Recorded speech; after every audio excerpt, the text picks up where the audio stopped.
Hello everybody and welcome to the NPTEL online course on microelectronics devices circuits.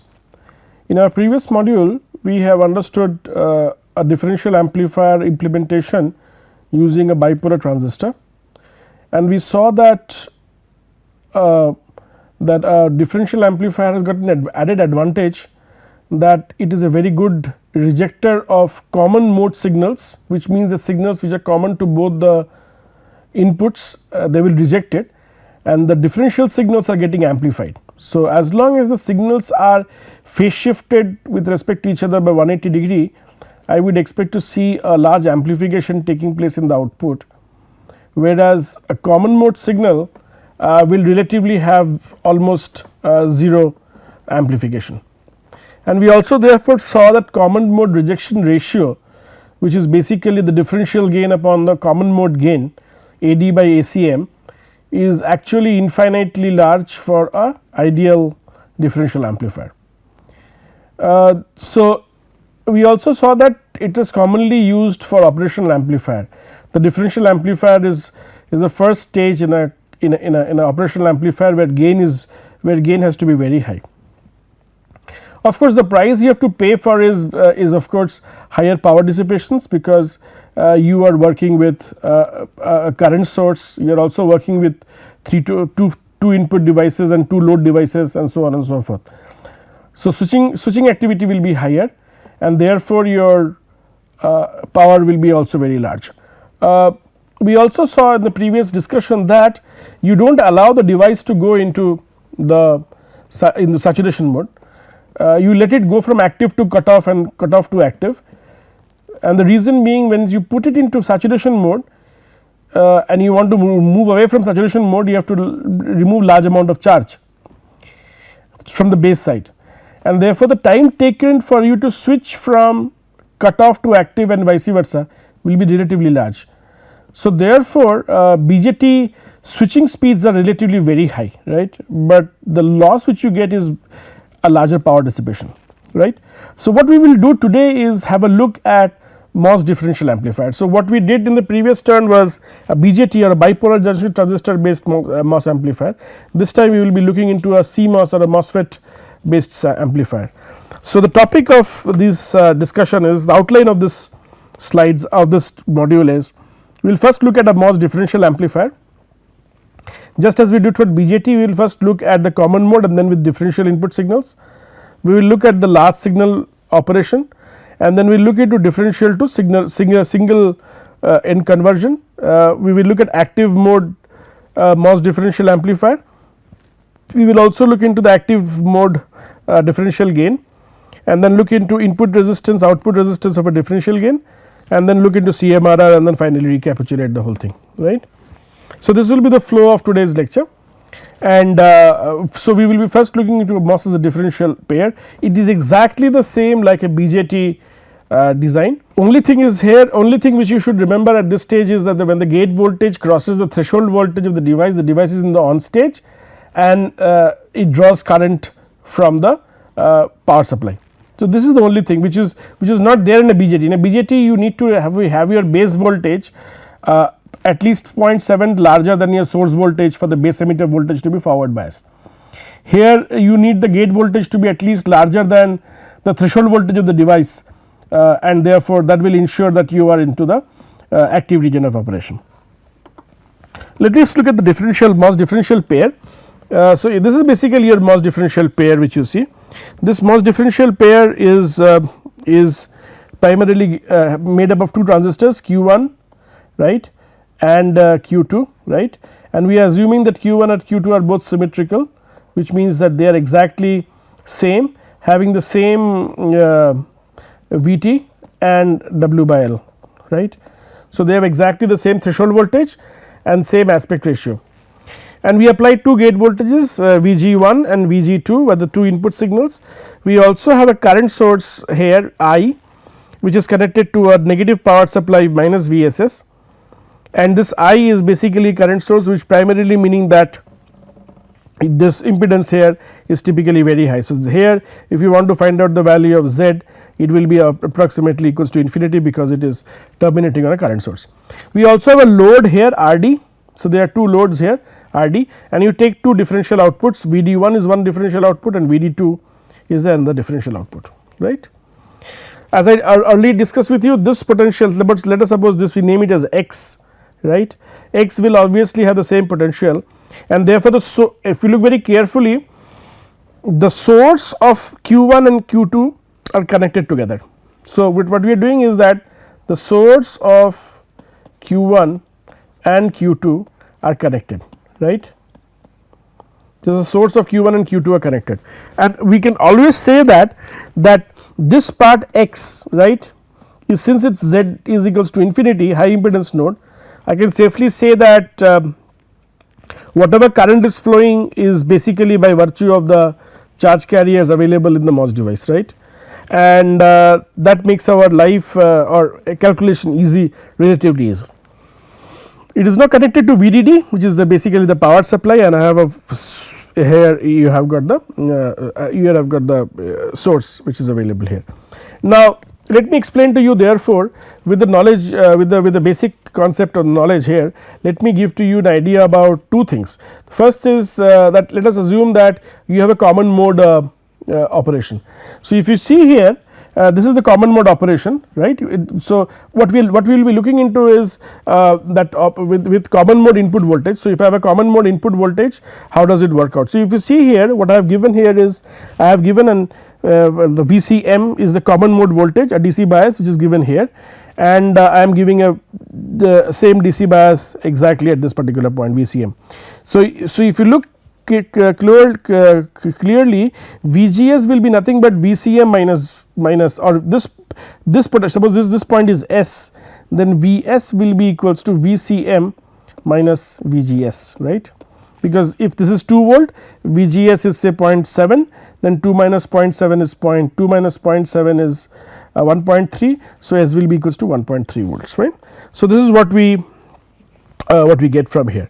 With this knowledge we can write down, therefore, right, we can write down that let us suppose VG1 equals to VG2 equals to VCM, right, and therefore ID1 equals to ID2 equals to I by 2. ID1 and ID2 are basically the current flowing through. Let me draw for you the diagram here once again. So, this is the current which is there, and this is Q1 Q2, and this is ID1 and ID2 is the current flowing through it, and this is basically your VCM which I have applied, plus VCM here, and same plus VCM is applied here, and then you have a current source here which is basically ISS, and this is what you get. So, if you this is point S. So, what I get is that Vs will be equals to VCM minus VGS, right. So, I can safely write down if I assume that Q1 and Q2 are perfectly symmetrical, and I apply the same value of voltage VCM to both the base of the transistor here or the gate of the transistor here, then I can safely write down that I by 2 is equals to 1 by 2 Kn prime W by L VGS minus VTH whole square, where Kn prime is equals to mu n times C oxide, fine. So, I get this into consideration, and therefore, I can write down VGS minus VTH to be equal to by K prime W by L, which means, and if you look very carefully, this is nothing but V overlap. So, V overdrive is nothing but 1 upon K W by L. This is known as overdrive voltage in a MOS device. So, overdrive voltage is the difference between the gate to source voltage and the threshold voltage of the device, right, and we define that to be as equals to I by K prime W by L, which means that if you make your W by L small, right, please understand, you make your overdrive large. Overdrive large means your VGS minus VTH is large, implying that your current is large, right. So, your VGS minus VTH is large, primarily meaning is your current is large, but when your current is large, you also therefore end up having a larger gain. So, that is how, so overdrive is related to gain in such a manner, right. We will see later on that this what is the drawback of such a scenario is that higher the overdrive is, though your gain is high, but your headrooms, as I discussed in the previous turns, is reduced, right. So, if you have a stacked transistor each with headrooms of each with overdrives of x y, then your overall headrooms will reduce by x plus y, right. I will just try to explain to you what do I mean by what do I mean to say by that. Let us suppose I have got 3 transistors available here, right, and the 3 transistors, this is grounded and this is V overdrive 1, V overdrive 2 and this is V overdrive 3. Then the available headroom at the top will be V overdrive 2 plus V overdrive 1 plus V overdrive 3 overdrive 3, which means that higher these values are, because you want the gain to be high, more these values will be, and then 1 minus VDD minus that quantity will be typically very small. So, you will be not left with much room to play with either at the near VDD or near VSS, right, and that is the price you pay typically for the purpose of design itself. Therefore, what we can write down from all this discussion is that I can write down, so VD1 equals to VD2, VD1 VD2 are where, this is VD1, right, and this is VD2, right. So, VD1 equals to VD2 equals to VDD minus IS by 2 into RD. Understood by IS by 2, because this is the total current is basically IS. So, this will move to half on this side and half on this side. So, I by 2, right, I by 2 I get into RD into VDD minus this much is your VD1 and VD2. Now, if you, since you have applied the same potential on the gate side of the MOS device, which is basically VCM, therefore, if you therefore subtract V01 minus V02, I will get 0, which means that if you have a perfectly equal signal being applied to the gate side of the input transistors, you do not get any output available, right, and that is quite an interesting one. Let us look at therefore the ICMR, which is also defined as input common mode range, right, and what do I mean by that? I mean to say that what is therefore the minimum and the maximum value. So, therefore, so I have applied VC, so this is what I am trying to say, that once you apply positive input voltage, I need to figure out what is the maximum value of that input bias and what is the minimum value of that input bias, right. So, that is my next aim as far as designing is concerned. The next aim therefore, if so we write down VCM common mode max, which is the maximum value which you can get is VT plus VDD minus I by 2 into RD. So, if you go back to your previous discussion, you saw that the drain voltage which we are giving was VDD minus I by 2 into RD, right. So, it is VDD minus, so this is what you get. So, you get this is what the value of VD1 is, right, and we say VT max to be equals to this much. Why?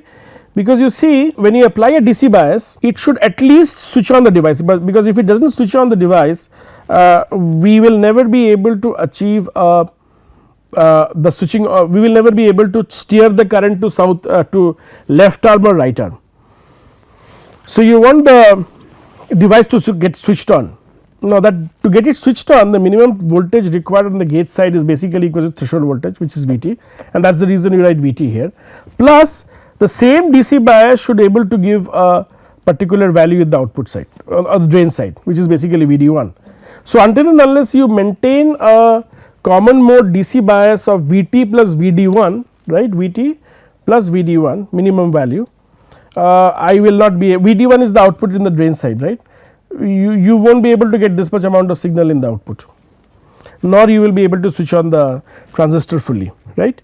What is the minimum value which you see? The minimum value is given by this, and therefore, you have to ensure that this minimum value, which is equals to minus VSS plus VCS plus VT plus V overlap, if anything, if the common mode signal goes below any one of them, it might be even true that the current source which you are using might be switched off, right, and therefore, I will not be able to get any amplification out of it, and that is the reason you always apply a minus VSS in the input side plus threshold voltage plus overlap voltage here for VCM, right.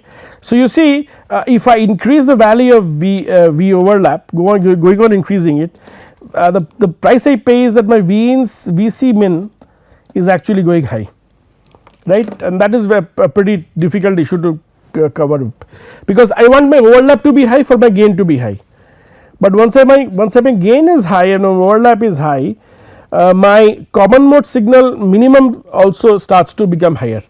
So, I cannot play with large amount of DC biases or AC biases in the input side for a longer duration of time, right. So, this is what we have done or what we have understood from this basic implication. Let me come to the differential mode of operation of the device. So, as I discussed with you, current will be equals to 1 by 2 Kn prime, this is Kn prime into W by L into Vgs1 minus Vth whole square, right. So, if you find out Vgs1, it will be Vt times root 2 V overlap. Why V overlap? Because so I will tell you, if you solve it, I get Vt plus 2I by Kn prime into W by L root over, and then if you look very closely, it is nothing but root 2 times root I by Kn prime into W by L, and this is nothing but V overlap. So, it is root 2 V overlap, right. So, what I get from here is that my Vgs1 should be Vt plus root 2 V overlap, right, and if I remember Vid max, differential voltage max should be equals to Vgs1 plus Vs. Why this is true? Because gate to source is nothing but the applied common mode signal minus Vs. So, if you take Vs on the right hand side, it becomes plus Vs and I get Vgs1 plus Vs. So, if you plot it, I get Vt plus root 2 V overlap minus Vt, and this comes out to be root 2 V overlap, right, and therefore, the minimum and maximum value of Vid is just root 2 V overlap in the positive side and minus root 2 V overlap on the negative side, which means that if my Vid max goes beyond root 2 V overlap, it goes beyond Vd root 2 overlap, then I might enter into a nonlinear region of operation of the device, right, and as a result I might even enter into triode region of operation, and there will be heavy nonlinearity associated with the device. So, I restrict myself to root 2 V overlap both sides, negative and positive, right, and that is quite an interesting formulation which we see. Now, with this knowledge which you have gained till now, we will do a small large signal analysis here, and large signal analysis will require that we have both the transistors here Q1 and Q2, they are charged with an external voltage source of Vg1 and Vg2, and there is a current source here which is basically behaving like an ideal current source which is giving a current I, right. So, therefore, I can safely write down that ID1 I can write down. So, yes, this is ID1 equals to 1 by 2 Kn W by L Vgs1 minus Vt, and ID2 is nothing but Vgs2 minus Vt, right. So, if you subtract Vgs1 minus Vgs2, I get Vg1 minus Vg2, and that is equals to Vid, because source voltage is common to both of them. So, if I take square root of that, I get this into consideration, and I with the constraints that ID1 plus ID2 equals to I, we can safely write down ID1 and ID2 as these quantities, that I by 2 minus I by V overlap multiplied by Vid by 2 into this quantity, and you have got another this quantity here. Now, you see quite interestingly that ID, both the currents ID1, I will come to this graph later on, but look at both the currents as such. Now, if you look at both the currents, then ID2 and ID1 both are basically a function of Vid square, right, and that makes my gain, which gain will be obviously Vid by Vid, which is the VOD by Vid. VOD is the output difference voltage divided by input difference voltage. But you see, the currents ID1 and ID2 are by itself nonlinear function of Vid, because Vid square is here, right. So, it will be a parabolic term which will be there, and therefore, ID1 and ID2 will not be a linear function of Vid, but will have a nonlinear term because of its square term or a parabolic term available here. So, with this knowledge, if you just look at this graph which you see in front of you. So, you see I have plotted exactly like the previous turn. we have plotted ID by I on the y axis and we have plotted VID by V overlap on the x axis, right. It is BID by V overlap and that is ID by I in the, on the y axis.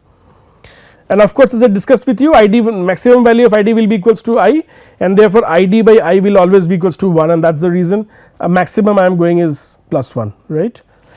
And as I discussed with you that my VID max can go up to maximum of root 2 V overlap and minimum minus 2 root V overlap. So, I am restricting myself to this 1.4 here and 1.4 here, just a numerical value, do not worry about it, but it is a numerical value. But this ensures to me that my VID max, which is the difference voltage difference, right, the voltage between the two difference is exactly equals to root 2 V overlap and therefore, you get the negative side root 2 V overlap also at the negative side.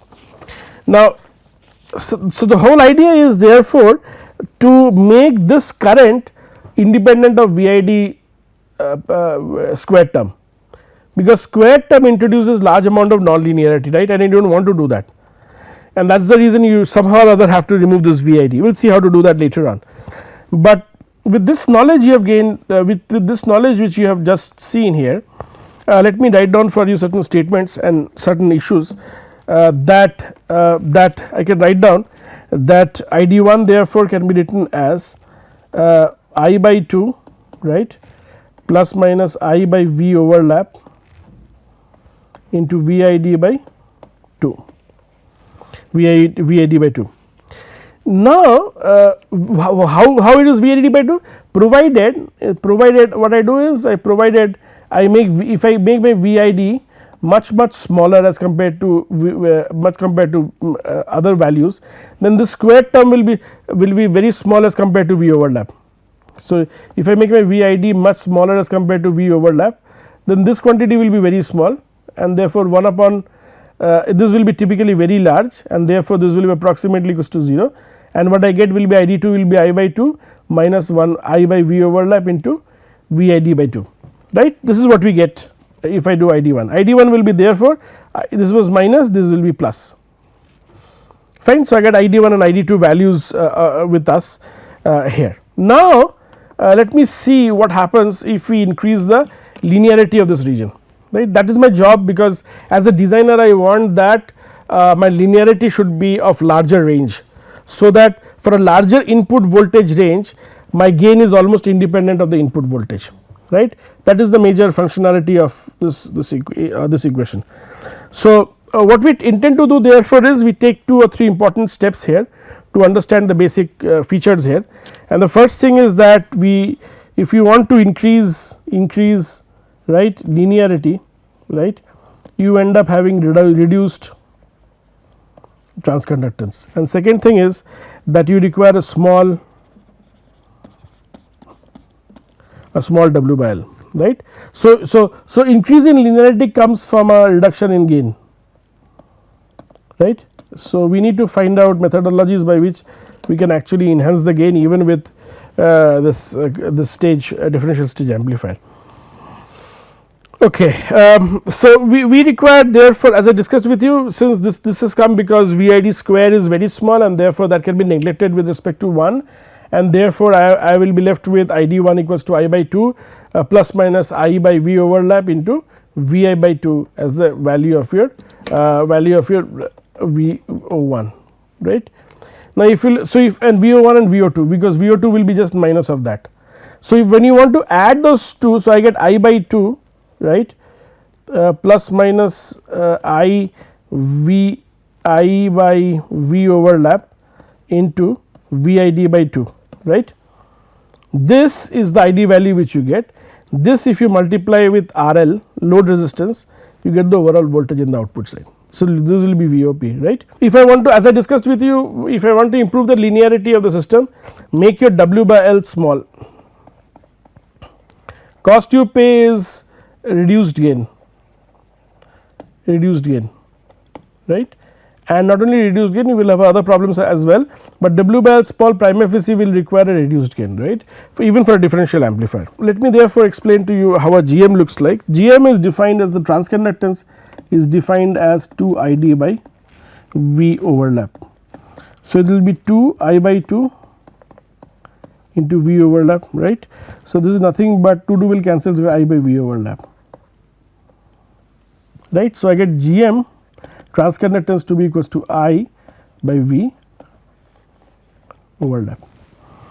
Now, therefore, I can write down V01 to be equals to GM times minus GM times VID by 2 into RD, and V01 equals to GM2 into VID by 2 into RD. But since GM1 equals to GM2 equals to GM, I can just simply replace by this formulation.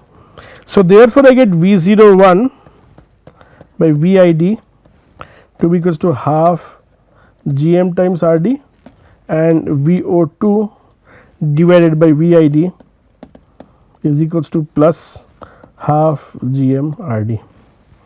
Therefore, if I want to find the differential gain, will be VO2 minus VO1 divided by VID.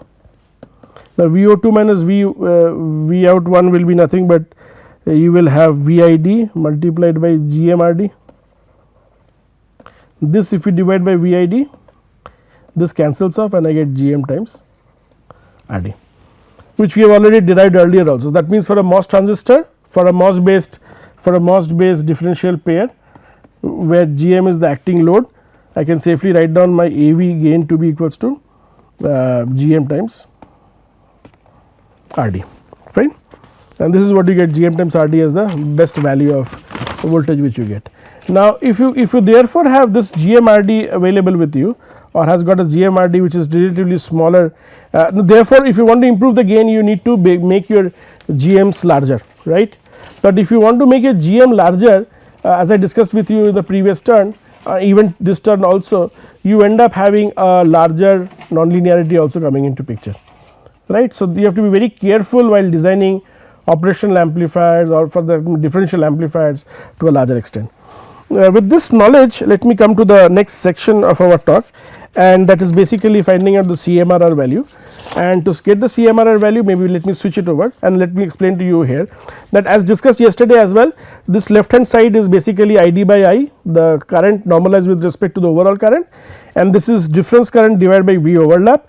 As you can see, when my VID is very high, almost near to root 2 V overlap, the maximum value, I get that all the current, all the charge carriers are flowing through ID1 through Q1, and Q2 is giving you 0 current, whereas when your input voltage is minus times root 2 V overlap, then all the current is flowing through Q2 and you are not getting any current through Q1, right. So, this is the extreme value, anything larger than that no problem, but then you will extend larger nonlinearity.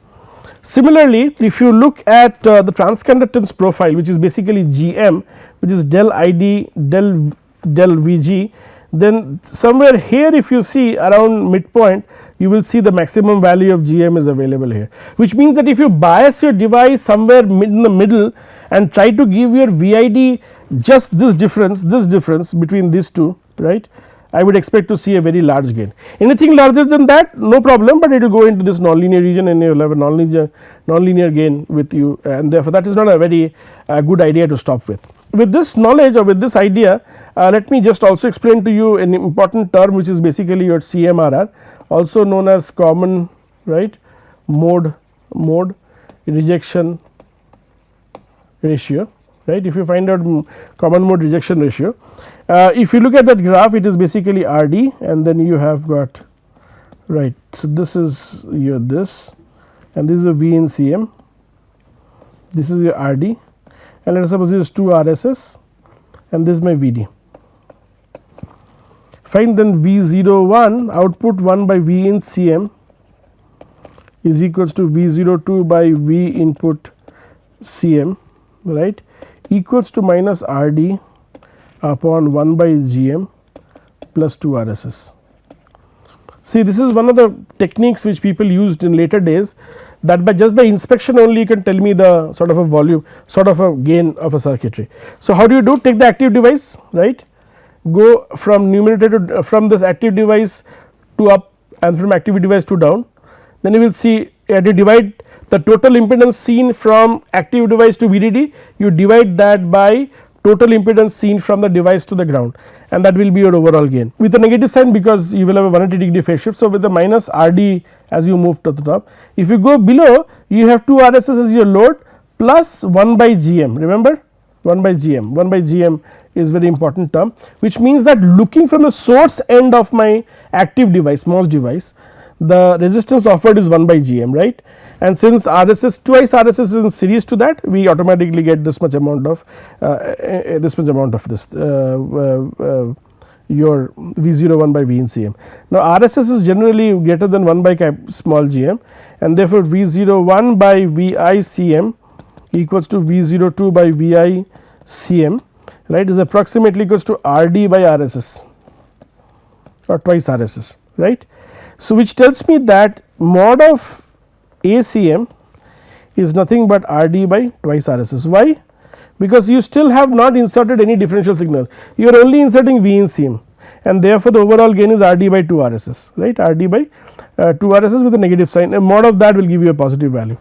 Now, your differential gain AD will be equals to 1 by 2 GM times RD, this we have already seen earlier, and therefore, your CMRR can be written as AD by ACM, and ACM is how much? ACM is RD by 2 RSS, AD is this much. So, I just need to solve the value. AD is 1 by 2 GM times RD, this divided by RD times 2 RSS. So, this 2 so I have got 4 here, this RD gets cancelled out and I get GM by RSS, fine. So, that is the differential gain which you see here. So, if you want to find out CMRR, which so let me again give you an idea that ACM will be equals to RD by 2 RSS, which is equals to, and your AD mod will be equals to 1 by 2 GM times RD. So, therefore, CMRR is given as AD by ACM with the mod sign, right, and this will come out to be approximately equals to GM times RSS. So, you see, unlike in the previous case it was GM times RD, when you want to find out CMRR it is GM times RSS. So, gain is GM times RD and CMRR is GM times RSS. So, therefore, if you want to improve your CMRR, the best option available to you is to increase the value of RSS. So, make it to the order of gigaohms or something very large value.